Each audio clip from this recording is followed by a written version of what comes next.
It's all I've ever wanted in life. My own personal band, my own personal dance floor. Doesn't get any better than this.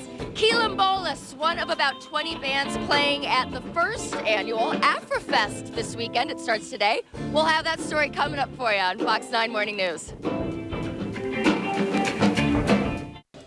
Well, I can't think of a better way to start your Friday morning. Please listen, if you will, to the live happy music? sounds. Yeah. Quilombolas. They sing in French, English, Portuguese, African languages. One of 20 bands playing at AfroFest. They are from the Twin Cities. And I like some. I like some a lot. This is Rachel Lee Joyce, who is one of the organizers of the very first AfroFest. Let's take a look at a map. On Sunday, it's a 4-day festival, but on Sunday is the outdoor portion that people might want to go check out. What can people expect to see? On Sunday, that's a day that we really geared towards families as well as the whole community. And we're in Curry Park here on the West Bank on Sunday. We start at about 10 a.m. We go all the way till 9 p.m. And during that day, you're going to experience all of our new neighbors from Africa and all of our neighbors that have been here for a while having an amazing party. And we're going to have African food and food from all over the African diaspora, meaning Latin America, the Caribbean, the Americas.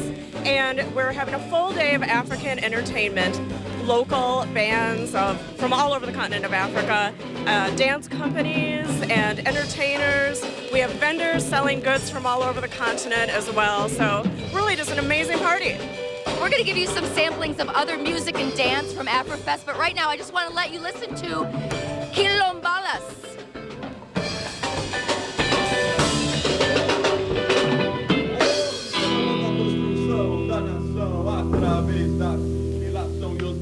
Cool. Thanks, M.A. Oh, we're done? Oh, I don't know. I'm not. You're not. You're never done, though, are you? I think that's salsa. I don't know. You know, I'm a pan-African dancer. Many influences.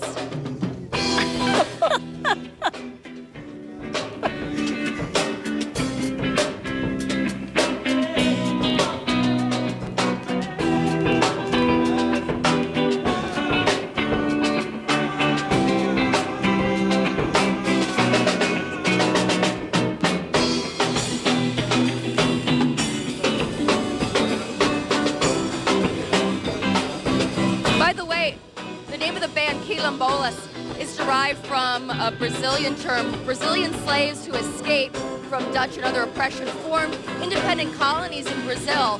And they were autonomous, and they also were very inclusive. So other people who were being oppressed came and joined them. So again, it's a very inclusive name, and it's a very eclectic sound.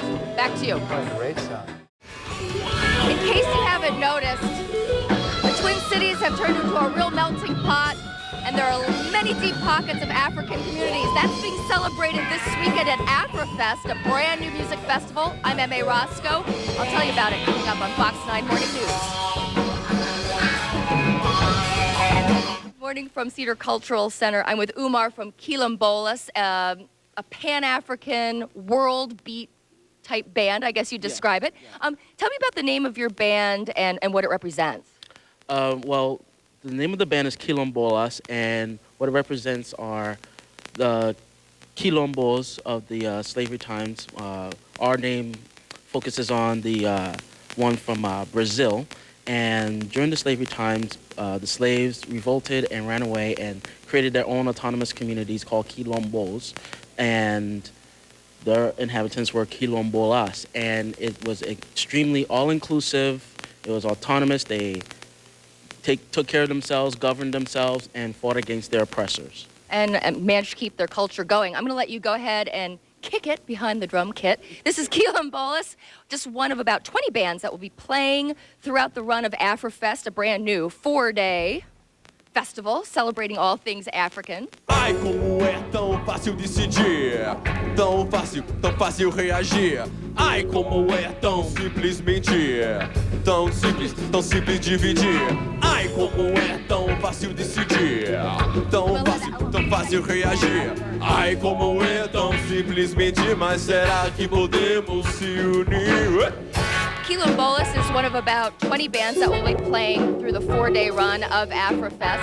I'm with Steve McClellan, and you put together some of the music on this bill, and a special night of music Saturday night at Cedar Cultural Center. Tell us about that.